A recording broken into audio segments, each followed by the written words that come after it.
Thanks, Nirmalji. General Rich, the Director of Vivekananda International Foundation, and Admiral Nair, who is bearing the responsibility of as the Chairman of the Board of Trustees of the VIF, and the team VIF which is present here, and the quality of the audience which should make any speaker proud.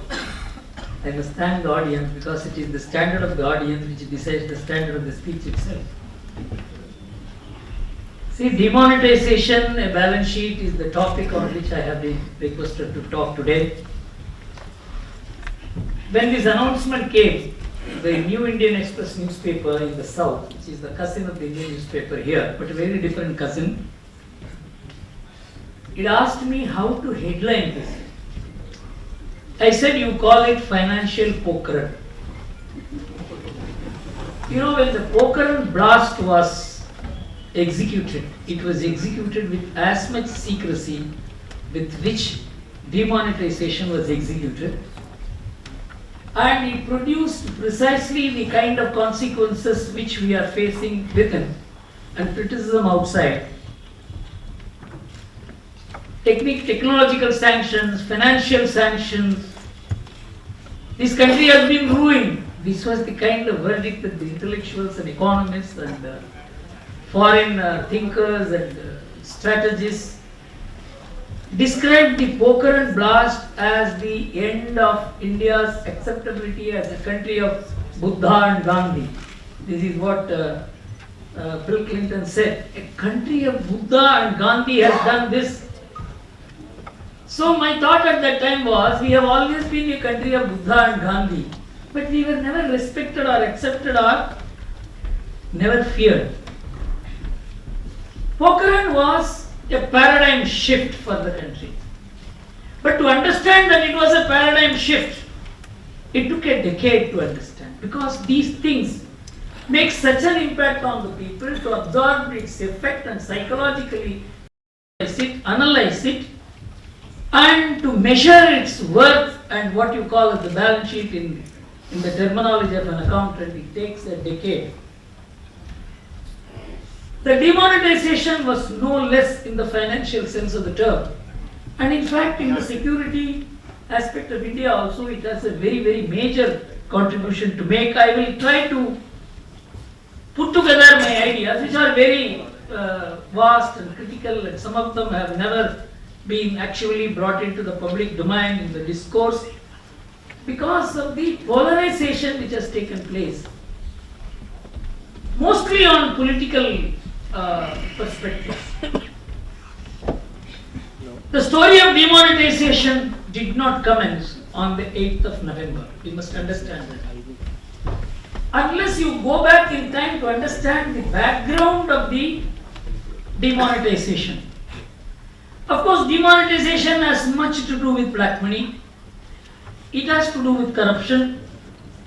It has to do with the security of India. All this is, in a way, though not very well debated and discoursed, they have all been at least flagged in the public debate. But what has not come into the public debate is the most critical aspect of demonetization, which I will deal with first, before getting into other aspects. You know, Dr. Manmohan Singh described demonetization as a monumental mismanagement of the economy.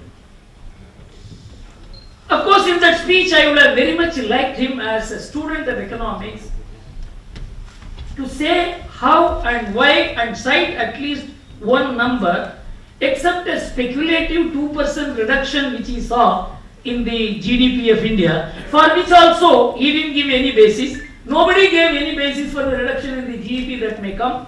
There may be a 5% reduction in GDP also, but how did he get 1% reduction in GDP? I did not know. Everything is speculation. But he described this as a monumental mismanagement of the economy. But I am going to present to you and make good that it is a correction for the monumental mismanagement of the economy from the year 2004. I am not making an allegation, I am not making a charge, I am making a case, and I will convince everybody in the audience. I know all of you are very intelligent people, you can't be fooled into believing what I say. But I am going to prove to you how it is a correction to the monumental mismanagement of the economy which took place from 2004. I mark the date. And if it had not been done now, it would have been undoable forever. It could have been done more easily 7 years back, 5 years back. It has been done with great difficulty and at great risk by the only person who could probably have taken this decision. And it would be undoable in future. I am going to make good all these points. Now I will take you to 1999 to 2004, when a very different dispensation was in power. You look at the economic data of that period. The 5-year period of the NDA achieved a growth rate of 5.5%, nothing great, an average growth rate. And inflation was 4.6%, below the what is the targeted rate as it is called. And in every sense of the term, there was stability and consolidation in the economy. You know what is the amount of jobs that this 5-year rule produced? 60 million jobs. 1.2 million jobs every year they added. And that was the period when the largest number of people were lifted out of the poverty line. But this is not described as the best period of the Indian economy. What is described as the best period of the Indian economy? High growth path of the Indian economy, which the world praised, economists praised, Wall Street Journal praised, Paul Krugman praised, is the next 6 years. Look at what happened in this period. The GDP growth rate was 8.4%. Inflation was higher, 6.5%. You know what was the jobs generated in the 6-year period? 2.7 million. This is the highest growth rate of India. The world praised. India was looked upon as a rising economic power, all through the top line, statistics, data. How is it that an economy which grows at 8.4% is able to yield only 2.7 million jobs in 6 years, as compared to an economy which grew at 5.5% and yielded 60 million jobs? Nobody asked this question, nobody analyzed it, they just said it is jobless growth. How did jobless growth come? It is a matter for inquiry. It must have been investigated by intellectuals, economists, column writers, policy makers, researchers. But we were just told, no, it is jobless growth. Growth was there, but it is jobless. I will reveal to you why it was jobless. This requires study. This requires rigorous work. You know, generally when growth takes place, money supply also grows. Money supply growth in the 5 years of GDP, NDA rule was 15.3%. And it was 18% in the UPA period of 6 years. There is nothing much, very small extent of growth over the NDA period, and that may have perhaps resulted in the higher inflation. But where is the clue to growth without jobs? You know, where is the clue? In this 6-year period, the stock market, how it rose, in the 5-year period, how stock market rose, how asset prices rose in the NDA period and in the UPA period, and how this entire growth picture changed is a matter for national debate. It is not being debated. I am going to tell you now. In the NDA period, the stock market rose by 32% in 5 years. Gold prices rose by 38% in 5 years. Land prices taking Chennai as the market, it could not be very different than the rest of the country, 21%. The nominal GDP growth was 80%. All the asset prices were less than 80%.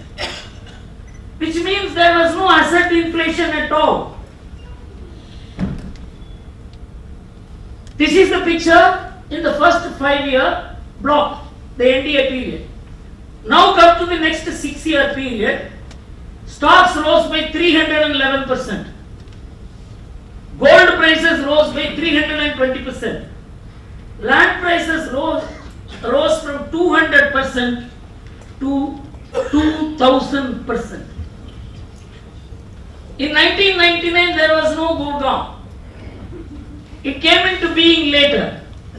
The change in the real estate landscape of India. I am going to read out to you 3 deals which took place in Bombay. NTC property in Bombay. The NTC property in Bombay grew from 2004 to 2010 by 300%. The buyer in 2005 sold that land in 2010 at 300% profit. Then Tucker family property, which was bought in 2009, was sold in 2011 in 2 years at 100% profit. Then Best project, BEST, its land was bought in 2006 and sold in 2010 in 4 years at 495% profit. You understand this asset inflation? The economists here will testify that the entire crisis in the West took place because of asset inflation. That asset inflation took place because of lower rates of interest, huge money circulating all over, not finding place to invest, and they got invested in properties, in gold, in petroleum products, in commodities, and there was huge inflation which led to the collapse, virtual meltdown, which the world barely escaped a Great Depression in the year 2008. It took place because of the banking system. But in India, the banking system was not responsible for this because the actual rise in the money stock was just 15.3% to 18% between the first block of 5 years and the next block of 6 years. So this kind of increase in money supply could not have produced this kind of asset inflation. Then what produced this asset inflation? You know, there is a ratio which operates between cash with the public and the GDP. The cash with the public in India will be higher naturally because a very large part of the Indian economy is cash driven, and it will be cash driven. But there was money which was circulating more than the money needed for operating the normal economy. That's the point. Unless we zero in on that and what damage it caused to the economy and how it shifted the whole paradigm from the production to the financialization of the economy, which led to huge asset inflation, which has transformed into growth of 8.4%, we will never get at what is the compulsion for demonetization. My case is this demonetization is inevitable. It will not be doable after 5 years. That's what I am going to tell you. In the year 1999, the cash to GDP ratio was 9.4%. It rose to 13% in the year 2007. It averages 12% today. This is cash to GDP ratio. But within the component of cash, the role of 500 rupee notes and 1000 rupee notes, which was 34% in 2004, jumped to 79% in 2010 and to 87% today. It is this cash component, the extra money supply more than necessary to operate the current economy, which began driving the property prices, certainly gold prices and the stock prices. Many people will ask, what is the correlation between cash economy and stocks in India. Show you how the stock markets used to go up because of what is known as the participatory notes. Many of you may have heard about it. Participatory note is mostly the Hawala money which sent from here and put as an associate investor of some FII without a person's identity being disclosed. The participatory note invested in India in the year 2004 was 68,000 crores. By 2007, it has become 3,80,000 crores. And when you banned the promissory notes, then you said you have to give the identity. Who are you? It came down to 71,000 crores the next year. You understand? The people who don't want to give the name were the ones who are invested. Once you were told you have to give the names, from 3.8 lakh crores, it went down to just 70,000 crores. So you can understand how it is just the black money from India through Hawala or through over-invoicing of imports and under-invoicing of exports, which had got accumulated and drove the stock market. Stock markets went up by 311%. Gold prices went up by 320%. Gold prices never rose till 2008 in the world.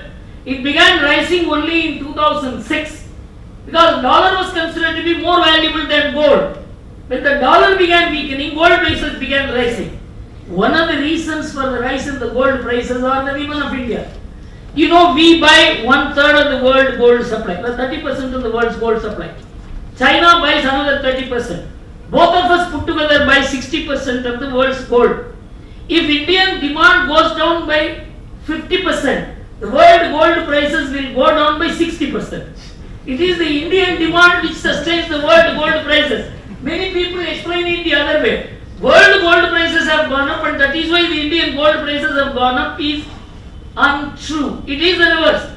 So gold prices go up by 320%, property prices by 200 to 2000%, and stock market by 311%. You compare it with the growth in the nominal GDP. The nominal GDP went up by 128%. 128% is the nominal growth in GDP, which is GDP measured at current prices. Huge asset inflation, which dogged the world and produced what is known as capital gains, much of which is untaxed in India because of the securities transaction tax, which is a very feeble tax on a huge market. This gain reflected as GDP growth. Capital gains reflected as GDP growth.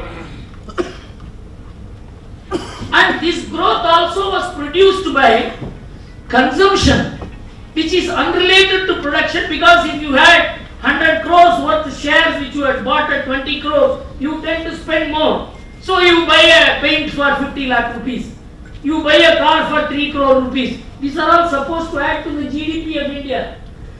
The distorted consumption, the ostentatious consumption, the upper middle class consumption, which added to the GDP of the world between 2001 to 2007, that phenomenon was reflected in India, not because of bank funded capital, because of this cash, high denomination cash, much beyond the requirements of India. If we had maintained the same 9.4%, actually we should have gone down. You have so much of debit and credit cards today. You have digital transactions. As compared to 1999, so the use of your cash must be coming down. But actually it went up. It was happening in the front of the Prime Minister of India, who was world acclaimed economist. It was happening in front of the Finance Minister, Mr. Chidambaram, who was elected as the best ever Finance Minister of India. And it was happening in the presence of all the economists who were keenly observing India. You know what was the growth in the the high denomination notes between 2004 and 2010, 51% every year. And taking into account the entire UPA period, it was 63% every year. Only one segment of the growth money is growing. It was happening right in front of you. You should have said hereafter there is no question, we want to withdraw this. You need not have a demonetization. We want this 500 rupee note and 1000 rupee notes to be replaced in the next 2 years by 250 rupee notes, 200 rupee notes, 100 rupee notes. This entire tsunami of cash which went to drive the stocks, gold and real estate would have been sucked out. You didn't do it. It was happening right in front of you. Can any one of these economists who are opposing the demonetization stand up and say this kind of cash is required to operate the genuine economy? Property prices have become absolutely unaffordable for people who will live only in that locality. In Mylapore, where I live, 99% of the people would not like to leave this place because of the Kapali temple. They can't afford a flat in that place. Now, I had a discussion. Of course, I will come to it later, but I will introduce. Those who are making flats for 25 lakhs and less are extremely happy. Those who are making flats for 1 crore, 2 crore, 3 crore, they are all hurt. Because that 1 crore or 3 crore or 4 crore, 30 or 40 or 50% is black money. They will not be able to sell flats at that range. Those who are buying flats for 25 lakhs or 30 lakhs, they borrow money and they don't have cash to pay. The land prices are moderating. Actually, I had an email which I wanted to read out, I haven't brought here. It said the Shri Group wanted to buy a property in the boat club area. Boat club area is one of the prime areas, as well known as the Poise Gardens, which you know. So in the boat club, the property prices, 1 ground of land was 11 crores before demonetization. You know what is the price today? 8 crores. No taker. This is what withdrawal of this cash has done. Tell me, has anyone really analyzed and written this? This jobless growth continues even today. Government has changed. The structure of the economy has not changed. The quality of growth has not changed. Because the same cash operates. Whether the Prime Minister had all this in mind or not is a different point for me. As someone who has been critically observing the economy of India, I feel that cash does very good job for the informal sector, of which I have been the exponent. I am surprised to see Dr. Manmohan Singh has begun talking about informal sector, small scale industries, cottage industries. Now they are talking. It is true that this cash money funds this, you know what, interest rates. 60%, 90%, 120%, 365%, 1% a day. I have studied all this. I went to Ludhiana, Batala, Rajkot, Jamnagar, Morbi, right down to Thoothukudi. I went to 42 industrial clusters. In 4 years, I virtually shut down my profession. Then only I understood India. You can never understand India by reading books, by writing thesis. You have to actually go there. How many people know that the highest per capita income is generated in India? Not by Delhi, not by Bombay, not by Bangalore, not by Chennai, not by Hyderabad. It is a place called Morbi in Gujarat. They will not understand a word of English, but they understand economics. That's why when somebody asked me, what is your objection to Mr. Raghuram Rajan? I said he would have made a very good governor or the chief of Federal Reserve System because he understood America. He didn't understand India. When Mahatma Gandhi came back to India, Gopal Krishna Gokhale told him, yes, you have been in India, but you have also been away from India. You better travel through India for one whole year and never talk about anything. Afterwards, you make up your mind. Afterwards, he came, removed his coat, pant, suit, everything, and wear a mundu. He communicated to the people of India. A Mahatma Gandhi with pant, suit, tie could never have made an impact. That is what your association with the people, your knowledge, their problems, their difficulties. I know all this, but the answer is not to allow this cash economy to continue. The answer is to find an alternative. That is why this Mudra Bank system was brought. It was opposed by the Reserve Bank. You must know the background. The government wanted this informal funding to be transformed into formal funding to formalize the informal sector, for which they brought the Mudra Bank. The Reserve Bank objected to it and did not allow it. How many economists supported Mudra Bank? Tell me. How many bankers supported? How many financial analysts supported? So I find the discourse in India is so shallow, is so political, is so polarized, it is so you, me, that the real crux, the profoundness of the issue gets completely lost. You know, as I said, from 1.4 lakh crores in the year 2004, this high denomination notes have gone to 14.5 lakh crores in the year 2016. If this trend continues in 2020, it will be 30 lakh crores.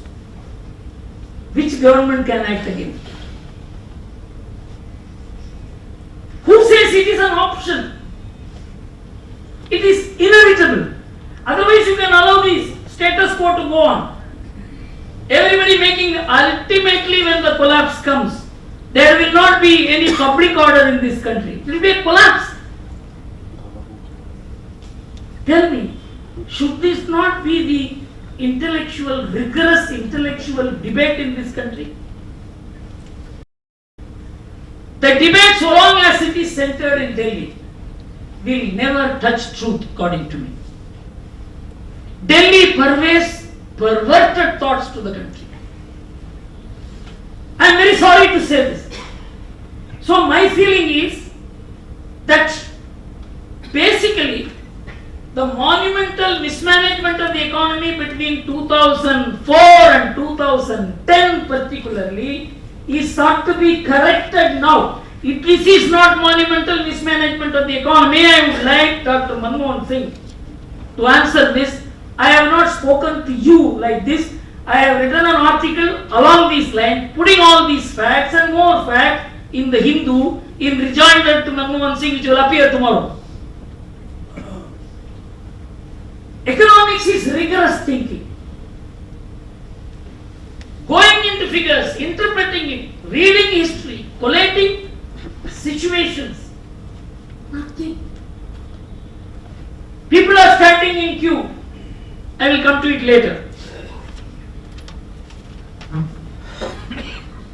So the quadrangular relationship between gold, real estate, stocks and cash. Black cash generates black wealth. Now black wealth has been generated. If you withdraw the black cash, the black portion of the black wealth will disappear. For example, now real estate property prices have gone. Everybody has bought the property thinking that if I sell it tomorrow, this property will get me 3 crore in check and 2 crores in cash. These 2 crores in cash has disappeared. Many people ask, after all, this money is lodged in properties. Black money is in properties. Unless you withdraw the cash, how do you bring down the value of the black money part of the property? And so long as the status quo continues, the property deals will take place at the same. See, many of you would have bought the properties, sold the properties also. I know people who want to pay only by check or take only by check can never get a property or sell a property. Where is the debate? What is the gold prices today? From 30,000 per 10 grams, it is 28,000 per gram. There is no change in the international price. The Indian price has gone down because there is no cash to support it. So this withdrawal of the cash, black cash, will only bring down the level of black wealth operating. Money is after all wealth. Money transforms into wealth. Wealth transforms into money. At some point you have to cut it. The only point at which you can cut it is the cash. This part is missing in the debate. So there is a contraction taking place. This contraction is deliberate. If you ask the economists, market economists, they will say crisis is inevitable in the capitalist system. When the crisis comes on its own, you say it is natural. Because economics always produces growth, crisis, and that is a correction, and then you begin growing again. Here is a correction ahead of the crisis. This is to avoid the crisis. This correction is deliberate, you can control this. 2008 meltdown was uncontrollable because no one had the planning to control it. Everybody ran helter-skelter. But here you are planning a contraction. This is something unheard of. You see, no other country has done it. Yes, no other country has done it. I will give you an example. Sorry if I am exceeding my time, you please tell me. In the year 1994, 93-94, Yugoslavia and Russia had the same problem. Russia 2 years earlier, Yugoslavia 2 years later. The running rate of inflation in Yugoslavia was a 2 million percentage point, which was higher than the inflation rate in the post-war Germany. So one very powerful nationalist was in power, Milosevic, and the World Bank told him that you accept this condition, you accept this condition, you accept this condition, otherwise we will not give you structural adjustment. So that man couldn't, he said, unless I want to destroy this country, I will not accept it. So he approached an economist who was a 90-year-old man called Dragoslav Avromek. He was a disciple of Aurobindo and he was in Geneva. So he rang him up and asked him, see, I am being asked to sell my country. Dragoslav said, I will give you a solution if you have the courage to adopt the solution. What was the solution? There was a run on the Yugoslavian dinar. People did not want the dinar, they wanted the Deutschmark, on which they had huge Deutschmark foreign exchange reserves. So they said, we want only Deutschmark. In our day-to-day transactions, let us begin saying, I don't want rupee, I want dollar. This was the kind of situation. So Dragoslav said, I will advise you one thing, you have $24 billion foreign exchange reserve. You create a second dinar, which is convertible. The first dinar is not convertible. All that the people today need is confidence. This is psychological approach to economics. So he said you create a second dinar and say it will be converted at market rates. When he issued the second dinar, all the economists, World Bank included, they said if you issue the second dinar, people will convert their dinar into Deutschmark, take the money away. You know what happened? In 3 weeks, the 2 million percentage point inflation came down to less than 10%, single digit. Foreign exchange reserves in 3 months went up by 45%. People who had kept money outside brought it back. Economist magazine waited for 1 year for the scheme to collapse. When it did not collapse, they came out with a front page story, the miracle in Yugoslavia. A country cannot think for itself. It has to depend on Paul Krugman. It has to depend on some Paulson. We have ceased to be original thinkers. We have our own way of doing our economics. So we need our own solutions. This country is so dependent. In fact, 2 channels interviewed me today. Sir, economist has said this. This person has said this.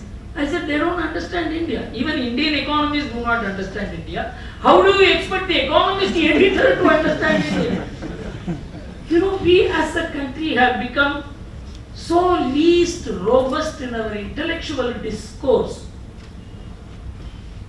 Narendra Modi is not an economist, but he understands the people of India, I think. Today, I don't want to mention the name of the channel. The interviewer told me, sir, I went to 4 districts in UP. Everywhere people are having problems. But they say one thing, sir, this is the correct thing to do. The economists do not agree it is the correct thing to do. The people of India agree it is the correct thing to do. Tell me, my assessment is, some 25 crore people would have stood in queue in the last 40 days. Is that correct or not? Is it a wrong estimate? 25 crore people would have stood in queue or not? Take it at 25 crore. Was there any skirmish, any problem? You ask this kind of people to stand in queue. If they do not like it, if they do not approve of it, if they do not understand it, if they do not feel it is for the right thing, this country would have been up in flames, including the Supreme Court. Everybody thought there would be riots, or they wanted the riots.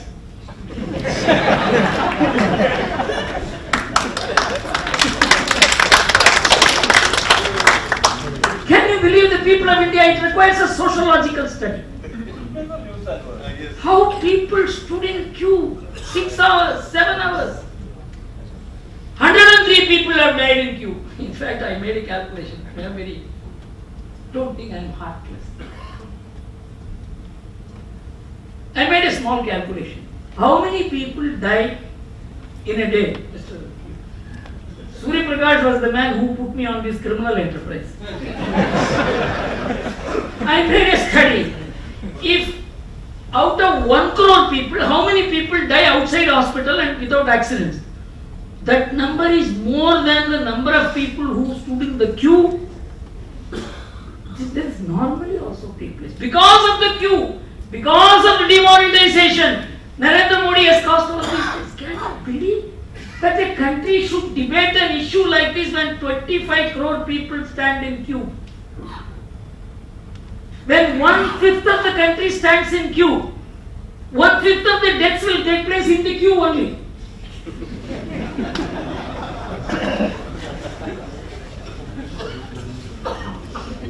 There are many points.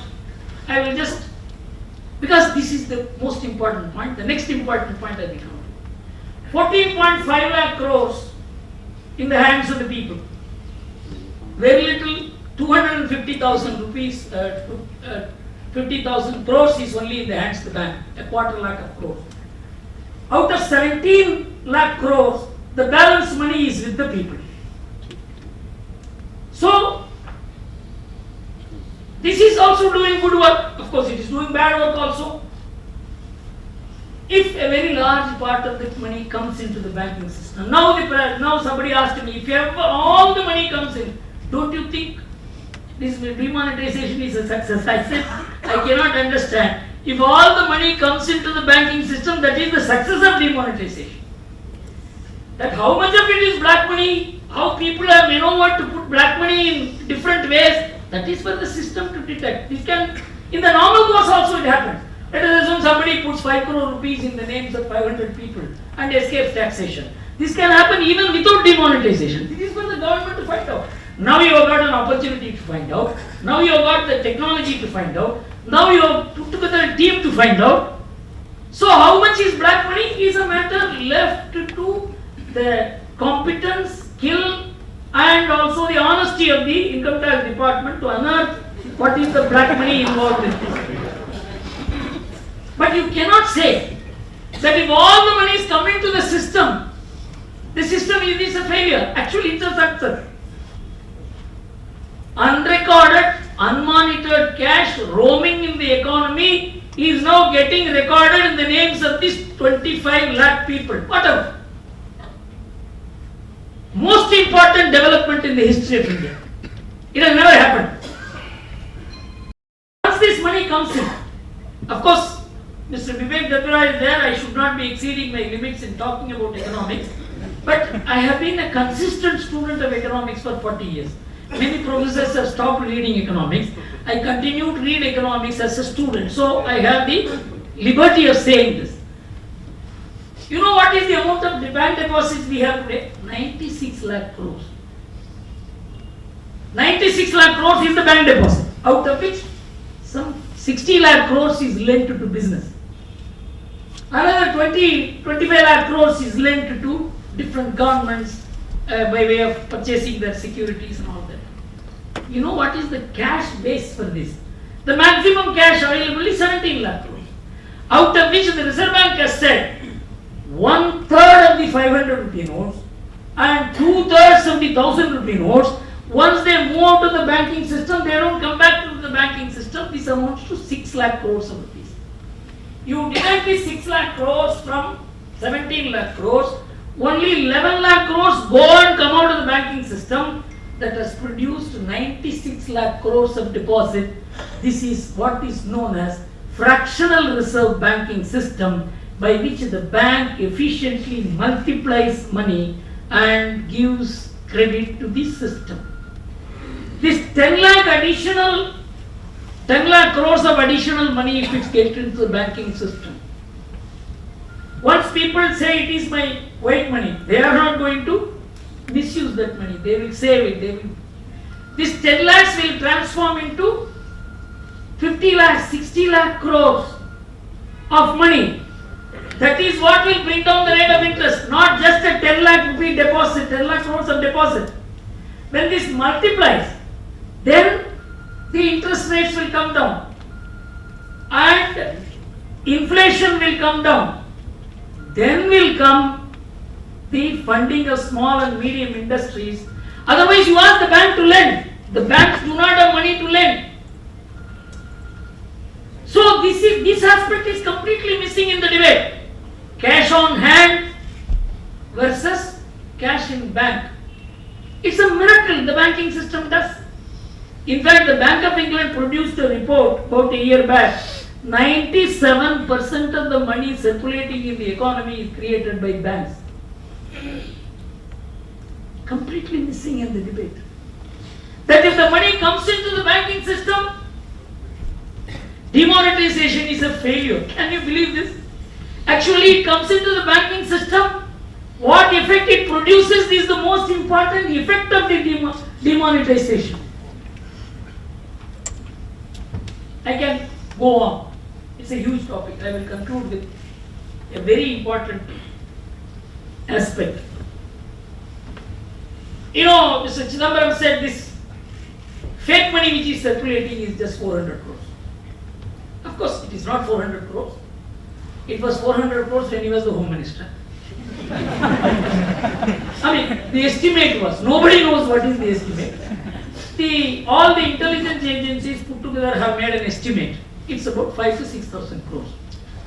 Of our 400 crores or 5 to 6,000 crores out of 14 lakh 50,000 crores, it's just nothing. So I asked a question. How much did the Bombay terror cost for the terrorists? You know what is the estimate? I will give you two estimates. One estimate was by two foreign authors in a book called The Siege, Adrian Levy and Kathy Scott. They said it cost the LET only 25 lakhs, $40,000. Then an estimate was done by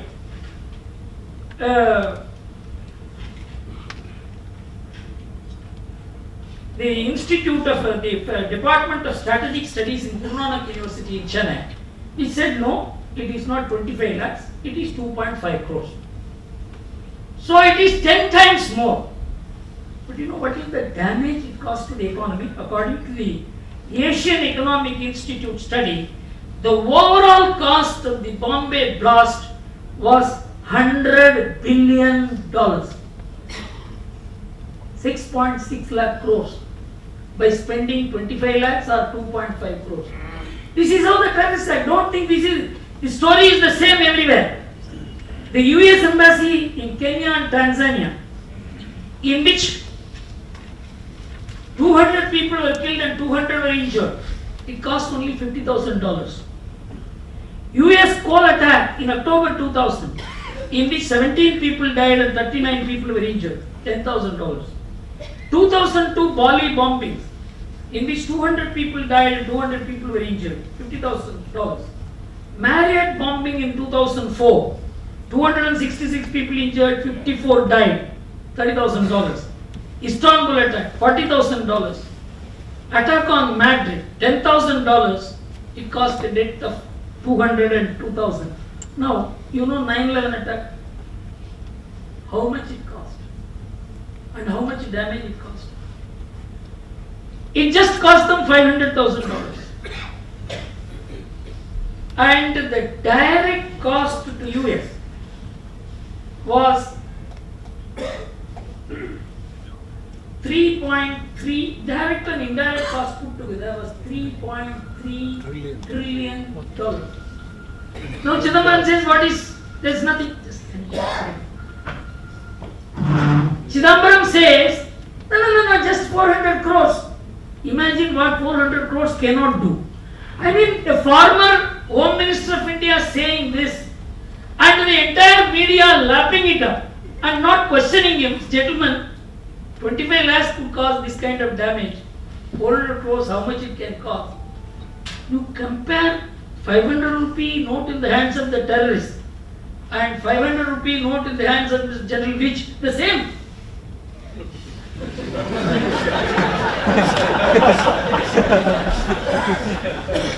The shallowness of the debate. It's amazing. And I am very happy that DIF gave me an opportunity to talk to some of the best minds in Delhi. Otherwise, you will all be looking at only the same television. So, opinion making in India has been highly skewed. But for the determination of this one person who has decided, come whatever the criticism, I will do this. This entire scheme would never have happened, would never be allowed to happen. A very different India is emerging. I will just read out one WhatsApp which I got from one of my very rich friends. See, these are people who go in a weekend and say, come on, burn some 25 lakhs, 30 lakhs, 40 lakhs. What they have spent for, they don't know. But they don't have anything else to do. No, that man sent me an SMS, WhatsApp. I'm going to read it out.